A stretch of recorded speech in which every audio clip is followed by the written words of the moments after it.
Shalom semua, welcome back to TMGS ya. Saya sangat senang sekali akhirnya saya bisa kembali lagi untuk melayani teman-teman di ibadah TMGS ya. Sebelumnya ini saya mau nanya nih kabar teman-teman nih. Gimana nih kabarnya? Apakah lagi capek atau lagi banyak kerjaan atau malah lagi santai atau lagi gak ada ngapa-ngapain? Tapi yang jelas saya berdoa buat teman-teman baik-baik saja di luar sana. Tetap sehat-sehat, semua kegiatannya baik-baik saja, dan yang pastinya teman-teman harus semangat karena kita akan ibadah bersama gitu. Nah, sebelum kita akan memulai ibadah kita, saya akan membuka dengan doa. Mari kita berdoa. Tuhan Yesus, terima kasih berkat-Mu yang Kau berikan pada hari ini. Kau telah mengumpulkan kami bersama Tuhan Yesus melalui YouTube GSCA dalam ibadah TM GSCA. Tuhan Yesus, kiranya Kau selalu berkati Tuhan anak-anak-Mu yang akan melayani Tuhan Yesus, baik kami sebagai tim pelayan nanti yang akan menyampaikan firman Tuhan ataupun teman-teman kami yang sedang menonton dari rumah. Kiranya Kau selalu berkati Tuhan Yesus, baik kesehatan mereka, segala aktivitas mereka, orang tua mereka, lingkungan mereka. Kau berkati mereka Tuhan Yesus. Tuhan Yesus, ibadah ini akan kami serahkan ke dalam tangan-Mu dari awal hingga akhir Tuhan Yesus. Hanya dalam nama-Mu kami berdoa dan mengucap syukur. Haleluya, berkati. Amin. Kita akan mengangkat lagu pujian kita yang pertama. Lagu pujian yang pertama ini menceritakan bagaimana bahwa Tuhan tuh terlalu baik gitu, sampai kadang kita tuh nggak tahu gimana cara balasnya. Bukan kadang, mungkin nggak tahu gitu gimana cara balasnya karena terlalu baiknya Tuhan itu gitu. Aku mau bilang bahwa sehari itu dalam satu minggu itu ada 7 hari. Teman-teman gak mungkin bisa sampai hari Minggu kalau tidak ada penyertaan Tuhan dari hari Senin sampai Sabtu gitu. Aku mau teman-teman untuk mengambil waktu sejenak untuk merenung, mengambil waktu sejenak untuk lepas dari segala masalah yang ada, dari lingkungan sosial teman-teman semua. Aku mau teman-teman fokus untuk menghayati lagu ini karena kita semua harus tahu bahwa semua ini ada karena Tuhan gitu. Wah, mari kita mengangkat lagu pujian kita yang pertama dengan apa akan ku balas.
bersyukur padamu.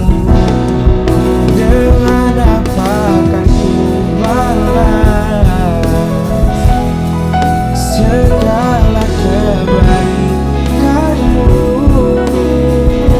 Segenap hatiku menyembahmu Yesus, ku bersyukur padamu.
Baik, pada hari ini saya ditugaskan untuk membawakan firman buat kita semua yang sedang mengikuti ibadah youth ini. Dan tema yang akan saya renungkan pada hari ini yaitu beriman dengan optimis dan antusias.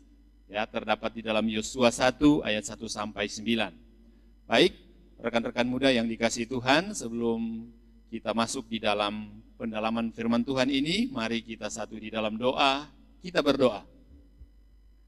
Bapa di sorga, di dalam nama Tuhan kami Yesus Kristus, di hari ini ya Tuhan, kami sungguh sangat bersuka cita karena kami masih diberikan kesempatan untuk bisa dapat beribadah kepadamu, menikmati firman-Mu Tuhan. Dan pada saat ini hamba-Mu akan menyampaikan firman-Mu, hamba terbatas, hamba penuh dengan banyak kekurangan. Oleh karena itu ya Roh Kudus, biar Engkau mengurapi hamba-Mu yang penuh dengan keterbatasan ini, supaya apa yang hamba sampaikan benar-benar sesuai dengan kehendak Tuhan. Terima kasih, kami siap untuk mendengarkan firman Tuhan, di dalam nama Tuhan Yesus kami berdoa. Haleluya, amin. Baik. Seperti yang saya katakan tadi, tema yang akan kita renungkan bersama-sama yaitu beriman dengan optimis dan antusias. Sekali lagi beriman dengan optimis dan antusias. Ya, di dalam Yosua 1 ayat 1 sampai 9. Baik, kita akan membaca firman Tuhan yang terdapat di dalam Yosua 1 ayat 1 sampai 9. Saya akan membaca buat kita semua. Yosua 1 ayat 1 dan sampai 9. Ayat 1, sesudah Musa hamba Tuhan itu mati, berfirmanlah Tuhan kepada Yosua bin Nun, abdi Musa itu, demikian. Hambaku Musa telah mati, sebab itu bersiaplah sekarang, seberangilah sungai Yordan ini, engkau dan seluruh bangsa ini menuju negeri yang akan kuberikan kepada mereka, kepada orang Israel. Ayat 3 dan 4, setiap tempat yang akan diinjak oleh telapak kakimu, kuberikan kepada kamu seperti yang telah kujanjikan kepada Musa. Dari padang gurun dan gunung Libanon, yang sebelah sana itu sampai ke sungai besar, yaitu sungai Efrat, seluruh tanah Het sampai ke laut besar di sebelah matahari terbenam. Semuanya itu akan menjadi daerahmu. Ayat 5 dan 6, seorang pun tidak akan dapat bertahan menghadapi engkau seumur hidupmu. Seperti aku menyertai Musa, demikianlah aku akan menyertai engkau. Aku tidak akan membiarkan engkau dan tidak akan meninggalkan engkau. Kuatkan dan teguhkanlah hatimu, sebab engkaulah yang akan memimpin bangsa ini, memiliki negeri yang kujanjikan dengan bersumpah kepada nenek moyang mereka untuk diberikan kepada mereka. Ayat 7 dan 8, hanya kuatkan dan teguhkanlah hatimu, dengan sungguh-sungguh bertindak hati-hati sesuai dengan seluruh hukum yang telah diperintahkan kepadamu oleh hambaku Musa. Janganlah menyimpang ke kanan atau ke kiri, supaya engkau beruntung kemanapun engkau pergi. Janganlah engkau lupa memperkatakan kitab Taurat ini, tetapi renungkanlah itu siang dan malam, supaya engkau bertindak hati-hati sesuai dengan segala yang tertulis di dalamnya, sebab dengan demikian pekerjaanmu akan berhasil dan engkau akan beruntung. Ayat 9 kita baca bersama-sama. 1, 2, 3. Bukankah telah kuperintahkan kepadamu, kuatkan dan teguhkanlah hatimu? Janganlah kecut dan tawar hati, sebab Tuhan Allahmu menyertai engkau kemanapun engkau pergi. Nah, saudara-saudaraku yang dikasihi oleh Tuhan kita Yesus Kristus, tema ini sangat menarik. Beriman dengan memperlihatkan engkau hidup optimis dan antusias. Nah, ada 4 macam manusia di dunia ini. Ya, yang pertama itu adalah orang yang pesimis tapi tidak antusias, alias pasif. Nah, saudaraku, mentalitas pesimis sikapnya pasif tapi mau sukses dan berhasil. Bagaimana caranya orang semacam ini? Modelnya itu suka menghayal dan pasti tidak akan pernah sukses. Saya ingin katakan orang yang punya mental pesimis dan pasif banyak sekali. Ya, Kadang kita melihat ada orang yang sudah pesimis, tapi dia pasif. Jauhkanlah itu dari sikap mentalitas hidup kita. Nah, yang tipe orang yang kedua, orang yang pesimis, tapi antusias alias aktif. Kok bisa, saudara? Ya, banyak sekali seperti kerja hanya asal-asalan, orang yang mentalnya pesimis, tapi orangnya itu adalah aktif. Ya, mau hidup enak, mau sukses, tapi maunya instan, mau cepat-cepat. Mana ada orang yang pesimis, kerja asal-asalan bisa sukses, bisa berhasil dalam hidupnya.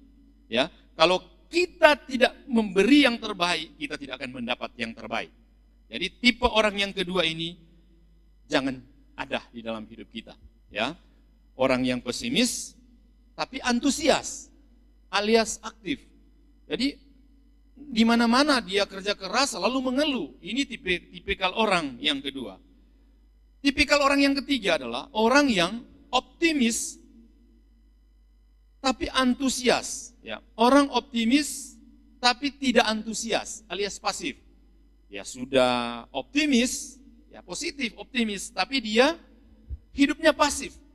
Saudara, bagaimana bisa berhasil memiliki optimisme tapi tidak ada antusias? Tidak ada usaha, nunggu kalau keadaan normal aja deh, nunggu kalau ekonomi membaik, nunggu kalau orang tua saya sudah memiliki banyak uang, nunggu dibantu. Orang tipe ini optimis tapi malas, loyo, tidak ada kreativitas.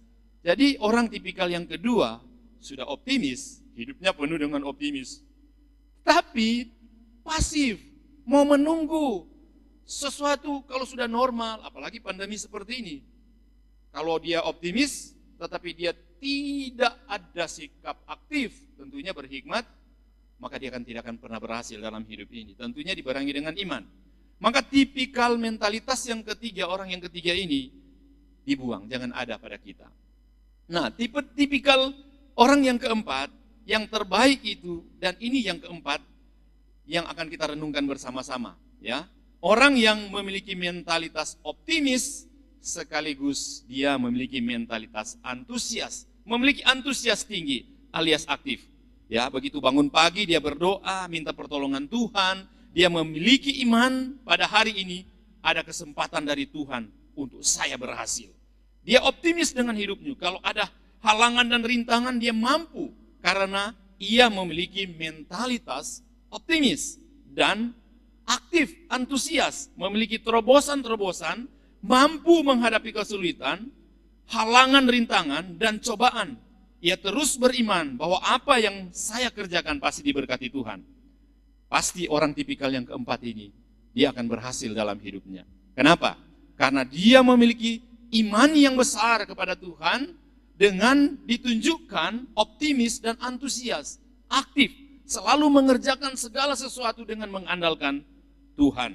Nah, saudara-saudara, rekan-rekan muda yang dikasihi Tuhan, sepanjang saya membaca buku-buku para penemu-penemu, orang-orang yang berhasil dalam hidupnya adalah orang yang memiliki mentalitas yang keempat ini, yaitu dia sudah optimis dan dia antusias.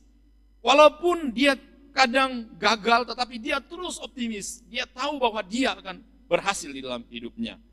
Nah, kita akan belajar dari seorang tokoh yang sudah terkenal, yaitu Yosua.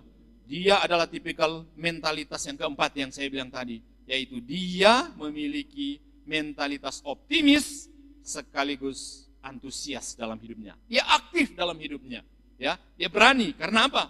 Karena memang dia memiliki iman yang kuat. Dia tunjukkan bahwa dia memiliki Tuhan dan dia optimis di dalam hidupnya. Nah, saudara-saudaraku yang dikasihi oleh Tuhan kita Yesus Kristus, saya mau katakan, ya, kehidupan kekristenan adalah kehidupan yang harus dijalani dengan sungguh-sungguh. Beriman yang ditunjukkan dengan sikap yang optimis. Dia memiliki sikap optimis dan antusias. Nah, di slide yang saya tunjukkan ini, saya coba memberitahukan tentang apa artinya optimis dan apa artinya antusias. Optimis artinya orang yang selalu memiliki pengharapan dalam menghadapi segala hal, artinya ia memiliki kemampuan bersikap positif karena ia itu sungguh-sungguh beriman dan dapat melihat jalan keluar dari Tuhan sekalipun belum kelihatan. Ya. Dan antusias itu adalah di dalam bahasa Yunani itu ada kata entheos atau Allah ada di dalam. Jadi antusias itu adalah kemampuan untuk melihat Allah dalam segala keadaan. Ia tidak mudah berputus asa. Ia digerakkan oleh iman sehingga bergairah atau bersemangat di dalam hal apapun.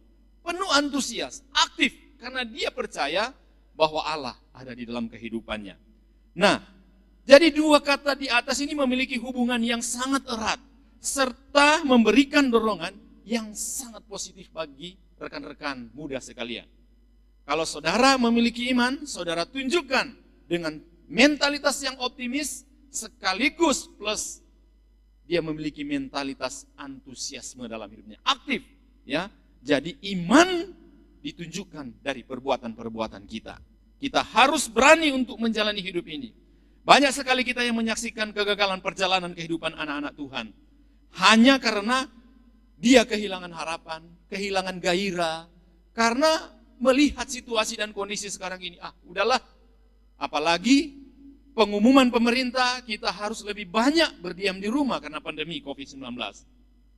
Saudara, walaupun demikian kita harus hidup secara optimis di dalam hidup ini. Jangan ada kata menyerah karena ketika kita ada di dalam Tuhan, ya, together with God, you can do it. Bersama dengan Tuhan kau bisa dapat melakukan segala sesuatu. Saudara, apalagi kehidupan anak-anak muda yang belum siap menghadapi tantangan, ya. Dan pergumulan pasti akan gagal jika mereka kehilangan gairah hidup. Nah, tantangan perjalanan hidup ke depan tidak mudah, rekan-rekan muda sekalian. Ya. Pandemi COVID-19 yang sedang melanda seluruh dunia dan mengakibatkan jutaan orang yang kehilangan nyawa, membuat kita takut, khawatir. Ya. Bahkan mungkin ada saudara, sahabat, orang tua, ataupun orang-orang yang sangat dekat dengan kita terpisah karena COVID-19. Saudara, saya sudah mengalaminya bersama istri saya. Bagaimana ketika kami kena COVID-19 di ruang isolasi. Mengerikan sekali. Jadi rekan-rekan muda, mari kita berhikmat. Sekalipun kita optimis dan punya antusias, punya iman, tetapi kita harus berhikmat dalam hidup ini. Nah, inilah perjalanan real kehidupan yang tidak bisa disangkal. Kecuali kita harus menghadapinya dengan iman. Ditunjukkan di dalam sikap, optimisme, dan antusiasme. Ya, kita memiliki sikap optimis, antusias, aktif di dalam hidup ini. Jangan diam, jangan takut, tetapi kita juga berhikmat. Saudara, apa yang kita baca dalam kitab Yosua 1 ayat 9 merupakan perintah Tuhan kepada Yosua untuk merebut tanah Kanaan. Setelah kematian Musa, sudah mempersiapkan salah seorang yang beriman kepada Tuhan dan memiliki optimisme dan memiliki antusiasme yang besar, yaitu Yosua. Sebetulnya ada lagi yang satu, Kaleb dan Yosua. Saudara ingat waktu mereka mau merebut kota Yeriko, bagaimana 12 pengintai, 10 pengintai itu datang melapor kepada Musa di kitab Bilangan 13. Kalau saudara bisa baca di sana, saudara akan menemukan bagaimana 12 pengintai, 10 pengintai datang dan melapor kepada Musa dan mengatakan bahwa tidak usah kita merebut kota yang besar itu, penuh dengan orang-orang raksasa, orang enak. Kemudian 2 pengintai, Kaleb dan Yosua, melapor kepada Musa dan mengatakan, kami harus maju pergi, sekalipun orang-orang itu besar, tapi kita bersama dengan Tuhan. Saudara-saudara, Musa sudah mempersiapkan Yosua dan kita mau belajar, ya, di dalam kitab Yosua ini yang sangat luar biasa bagaimana di dalam masa-masa kritis seperti ini, masa-masa yang sangat sulit seperti ini, kita mau berkarya, apalagi saudara-saudaraku anak muda penuh dengan kreativitas, kita optimis hidup ini, antusias bahwa kita punya jalan keluar. Masa depan kita ada di tangan Tuhan. Saudara-saudara, kita mau belajar bagaimana sikap Yosua yang dalam menerima tanggung jawab besar untuk melanjutkan perjuangan menuju tanah Kanaan yang diberikan oleh hambanya Musa sangat besar. Ya, dengan iman yang dibuktikan dengan sikap yang optimis dan antusias, meskipun dia mengetahui akan ada banyak hal konsekuensi yang harus dia terima, konsekuensi yang harus dihadapi di depan, tetapi dia harus menerima itu dengan optimis dan antusias bersama-sama dengan umat Israel. Saudara, apa yang dilakukan Yosua dalam menjalankan tanggung jawabnya? Ya, apa yang dilakukan Yosua dalam menjalankan tanggung jawabnya? Poin yang pertama adalah ia membangun komunikasi dengan Tuhan. Ayat 1 dan ayat yang ke-6, jelas sekali Yosua memberitahukan dengan sangat jelas bagaimana dia terus bergantung penuh kepada Tuhan. Dia berrelasi, membangun relasi dengan Tuhan. Yosua itu adalah seorang yang penuh dengan roh kebijaksanaan. Kalau kita baca di Ulangan 34 ayat 9, di sana jelas diberitahukan bahwa Tuhan melalui Musa memberkati Yosua dan Yosua diberikan roh kebijaksanaan oleh Allah. Maka oleh karena itu, ia mengatakan, dan Yosua bin Nun penuh dengan roh kebijaksanaan, sebab Musa telah meletakkan tangannya di atasnya. Sebab itu orang Israel mendengarkan dia dan melakukan seperti yang diperintahkan Tuhan kepada Musa. Saudara, Yosua ini memiliki roh kebijaksanaan, sehingga dia sangat mengerti bahwa kebergantungan dia dengan Tuhan itu adalah hal yang paling nomor satu di dalam kehidupannya. Tuhan memberkati Yosua dengan roh kebijaksanaan, sama seperti Allah memberkati Musa. Sehingga dalam ayat 1 dijelaskan bahwa Tuhan berfirman kepada Yosua, setelah Musa mati, Yosua tidak bertindak sendiri. Ia mendengar apa yang disampaikan oleh Tuhan. Ia selalu menunggu perintah Tuhan untuk bagaimana cara dia bekerja untuk melanjutkan visi dan misi yang diberikan oleh Musa untuk memimpin orang Israel merebut tanah Kanaan yang sudah dijanjikan oleh Tuhan kepada bapak-bapak leluhur Abraham, Ishak dan Yakub. Dan kita tahu bersama bagaimana kemudian Yosua itu bertindak dengan bergantung penuh. Ia mendengar apa yang hendak disampaikan Tuhan kepadanya. Dipastikan ada tangan Tuhan yang menyertai dia. Ya, komunikasi inilah yang membuat Yosua optimis, ya, dan antusias dalam menapaki jalan menuju Kanaan. Rekan-rekan muda yang dikasihi Tuhan, Yosua mengenal dengan benar sosok yang berfirman kepadanya. Yosua sangat tahu karena dia dekat dengan Tuhan, dia membangun relasi yang besar dengan Tuhan, sehingga dia tidak takut menghadapi segala situasi yang terus menekan kehidupan umat Israel ketika mereka mau menuju tanah Kanaan. Kita tahu tantangan ini sangat besar.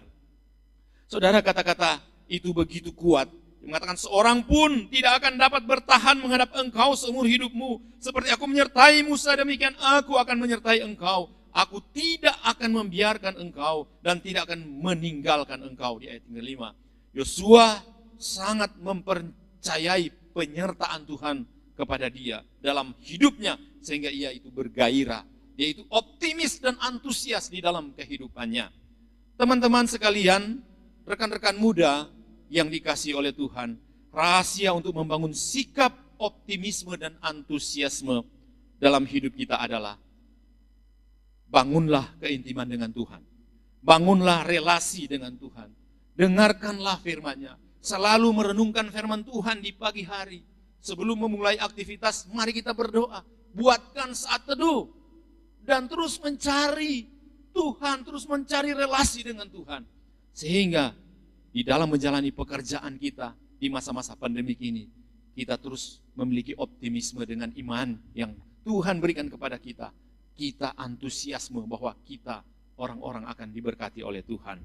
Saudara, yang kedua, bagaimana kemudian kita apa yang dilakukan oleh Yosua, kita mau belajar bagaimana Yosua menerima tanggung jawab itu. Sikap Yosua yaitu dia menguasai hati. Itu yang kedua, ya. Yosua 1 ayat 6. Dia katakan, kuatkanlah dan teguhkanlah hatimu, sebab engkaulah yang akan memimpin bangsa ini memiliki negeri yang kujanjikan dan bersumpah kepada nenek moyang. Saudara-saudaraku yang dikasihi Tuhan, itu memerintah Yosua untuk menjaga hatinya. Jangan sampai menjadi kecut dan tawar. Karena tantangan menuju tanah Kanaan itu sangat berat. Terutama ia harus, terutama bagi Yosua adalah orang Israel sendiri, adalah orang yang sangat keras kepala. Kalau di bahasa orang Nahdo itu kepala batu. Saudara-saudaraku, mudah dan sulit sekali untuk diatur. Ia harus mampu memimpin mereka dengan benar supaya mereka tetap taat kepada Tuhan. Dia harus menjadi teladan. Dia harus memimpin mereka untuk membawa hati mereka, untuk membawa kehidupan mereka terus berfokus kepada Tuhan. Tetapi karena dia berhadapan dengan masalah, dengan orang-orang yang sangat keras kepala, maka dia harus menguasai hati dia untuk tidak terpancing dengan emosi. Dia tahu bahwa tidak gampang untuk memimpin bangsa yang besar ini. Yosua sangat memahami dengan baik bagaimana saudara-saudaranya, orang-orang Israel itu memberontak kepada Tuhan, dan juga Musa pada waktu dia mengikuti kepemimpinan Musa bangsa Israel. Dia melihat dengan mata kepala sendiri bagaimana orang Israel itu kepala batu, bagaimana orang Israel selalu melawan Musa, bahkan mereka memberontak kepada Musa. Yosua sangat tahu dan sangat mengerti tentang keadaan orang Israel, sehingga dia harus menguasai hati dia. Dia harus melihat hatinya dengan penuh damai dan tenang di dalam menghadapi orang-orang Israel yang keras kepala, yang kepala batu itu. Dia harus menjaga hatinya. Saudara-saudara, kita melihat Yosua dan orang Israel memiliki sikap optimisme, akhirnya membawa orang-orang Israel ketika Yosua memimpin mereka, akhirnya umat Israel harus tunduk kepada firman Tuhan di bawah kepemimpinan Yosua. Ya, teman-teman muda yang dikasihi Tuhan, kita harus jaga dengan baik hati kita, karena dari hati terpancar kehidupan. Jika hatimu tawar dalam menghadapi tantangan, engkau akan kalah. Hati kita itu adalah sumber hikmat. Hati kita itu adalah jendela kehidupan. Maka jaga sikap hatimu, karena sikap hatimu itu menentukan engkau kalah atau menang. Ketika kita terpancing di dalam segala sesuatu, emosi kita dan lain sebagainya, hati kita tercemar, maka kita sudah mulai kalah.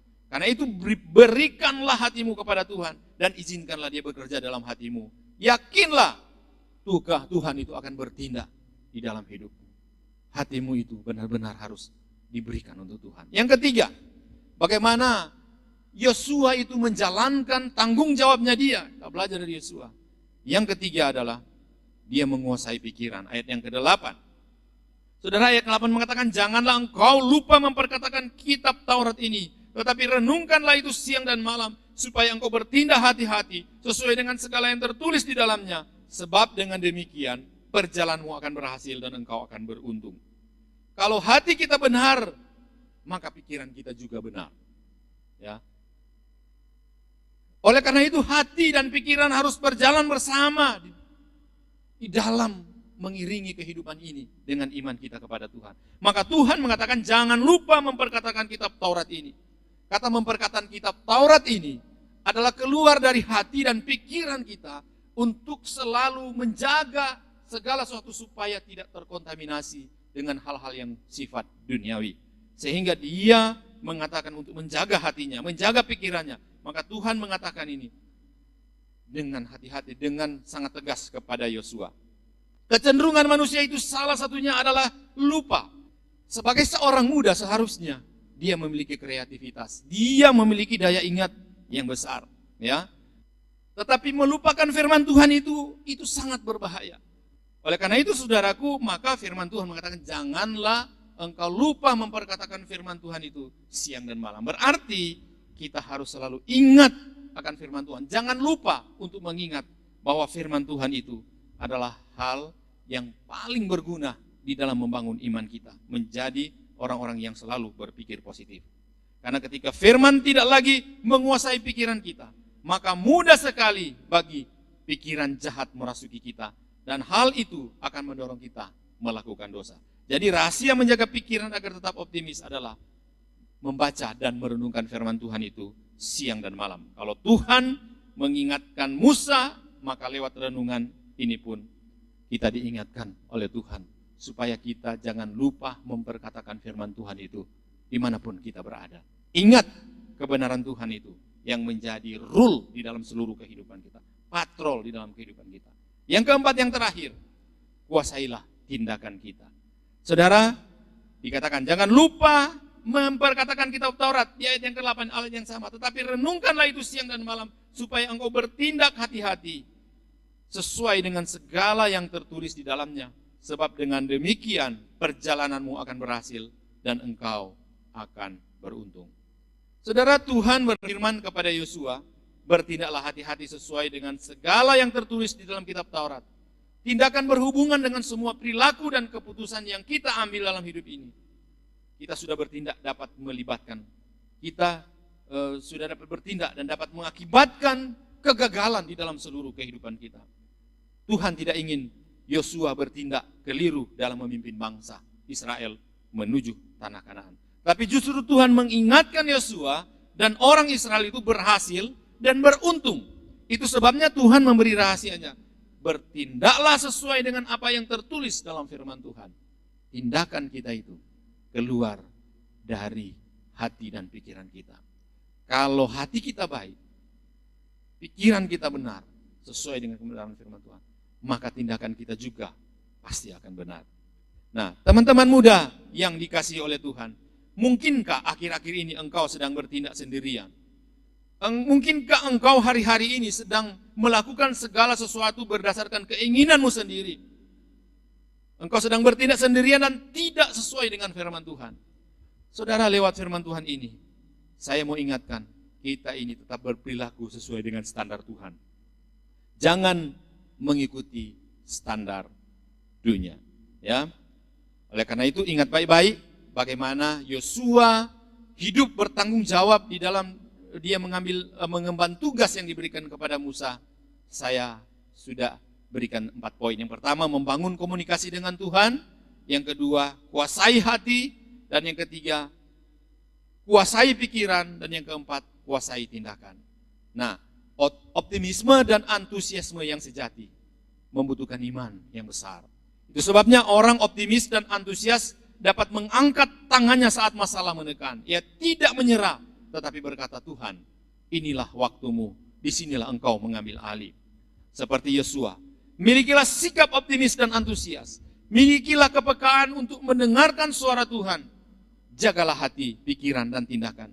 Hiduplah dalam standar Tuhan, supaya kita berhasil dan beruntung dalam perjalanan iman menuju Yerusalem baru.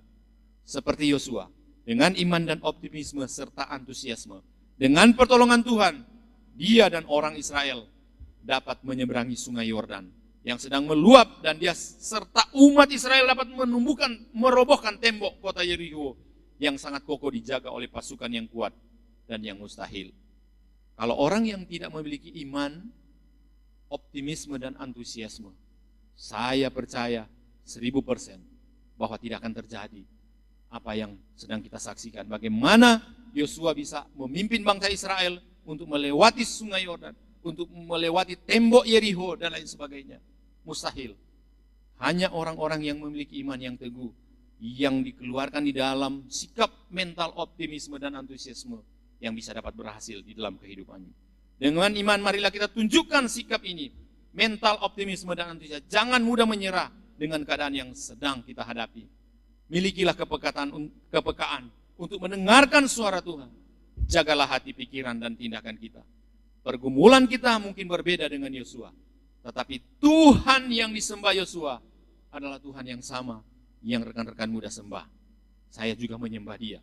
Ya. Jadi kalau dia menyertai Yosua, dia pun akan menyertai kita. Hiduplah dalam standar Tuhan supaya kita berhasil dan beruntung di dalam perjalanan iman menuju Yerusalem baru. Sikap membuat perbedaan secara total. Ya. Generasi muda yang penuh keberhasilan tidak dapat dibangun tanpa blok bangunan yang kuat. Oleh karena itu, saudaraku yang dikasihi Tuhan, tindakan Yosua ini memberitahukan kita bahwa sikap Yosua mencerminkan pendekatan kita terhadap kehidupan. Sikap Yosua kita dapat belajar mencerminkan hubungan kita dengan orang lain. Sikap Yosua kita bisa dapat membedakan antara sukses dan kegagalan. Sikap Yosua kita bisa dapat belajar awal tugas akan berdampak pada hasil daripada membanding-bandingkan dengan orang lain. Sikap Yosua kita dapat belajar untuk merubah masalah menjadi berkat. Dan dari sikap Yosua ini dapat memberi kita perspektif positif yang tidak biasa. Hari ini, pada saat ini, saya ingin saudara kita membangun mentalitas iman yang ada pada kita, ditunjukkan di dalam sikap mentalitas optimis dan antusias. di dalam menjalani hidup ini. Tuhan Yesus memberkati kita, mari kita berdoa. Bapa di dalam sorga, terima kasih Tuhan untuk firman-Mu. Ampunilah hamba dengan keterbatasan ini, biarlah firman Tuhan ini memberikan kekuatan baru bagi setiap anak-anak muda yang mendengarkan firman Tuhan ini. Terima kasih Tuhan, terima kasih. Biarlah Engkau terus menuntun rekan-rekan muda sekalian yang sedang mendengarkan firman Tuhan ini. Supaya ya Tuhan mereka dituntun lebih. Mereka memiliki sikap optimisme, memiliki sikap antusiasme dengan belajar dari apa yang dilakukan oleh Yosua. Dia harus membuat dekat dengan Tuhan, membuat relasi yang sangat intim dengan Tuhan. Dia harus menjaga hatinya, dia harus menjaga pikirannya, dan akhirnya segala tindakan-tindakan yang dia lakukan itu sesuai dengan kehendak Tuhan, berhikmat, karena di dalamnya ada iman yang Tuhan anugerahkan di dalam kehidupan setiap anak-anak muda. Berkatilah anak-anak muda, berkatilah kami ya Tuhan. Di dalam nama Tuhan kami Yesus Kristus kami sudah berdoa. Dengan iman sama-sama kita katakan, amin. Tuhan Yesus memberkati. Terima kasih kepada hambanya yang telah menyampaikan firman Tuhan. Kiranya firman Tuhan tadi bisa memberkati kita semua, dan kiranya hamba juga selalu diberkati oleh Tuhan. Dan saya harap juga bagi teman-teman yang telah mendengarkan firman Tuhan bisa mendengarkannya dan mengaplikasikannya serta memberkati teman-teman di sekitar kita melalui firman Tuhan tadi. Nah, kita akan tutup ibadah kita dalam doa. Tuhan Yesus, terima kasih atas berkat-Mu yang Kau berikan pada hari ini. Kami telah melaksanakan ibadah kami. Tuhan, kiranya apapun yang tadi firman Tuhan disampaikan oleh hambanya, kami bisa menyanapinya dengan baik, kami bisa mengaplikasikannya, kami bisa memberkati orang di lingkungan kami melalui firman Tuhan tadi. Tuhan, kami tahu Tuhan Yesus, Indonesia sedang dalam masa pandemi. Tuhan, kiranya Kau selalu berkati, kiranya pandemi ini bisa hilang Tuhan Yesus, supaya kami bisa beraktivitas dengan baik. Kiranya Kau berkati kami Tuhan Yesus, tim pelayanan, hamba yang menyampaikan firman Tuhan, dan juga teman-teman yang sedang nonton di YouTube. Kiranya Tuhan memberkati kami semua dimanapun mereka berada, segala aktivitasnya, keluarga Kau selalu berkati mereka Tuhan Yesus. Terima kasih Tuhan, hai dalam nama-Mu kami berdoa dan mengucap syukur, haleluya, berkati, amin. Gak terasa kita udah selesai. Saya harap teman-teman tetap sehat selalu, sukacita selalu. Saya dan segenap tim pelayanan mengucapkan selamat hari Minggu. Tuhan Yesus memberkati, dan jangan lupa selalu mengikuti protokol kesehatan 5M, menggunakan masker, menjaga jarak, menghindari kerumunan, mencuci tangan, dan mengurangi mobilitas. Kiranya Tuhan Yesus memberkati. God bless you and happy Sunday.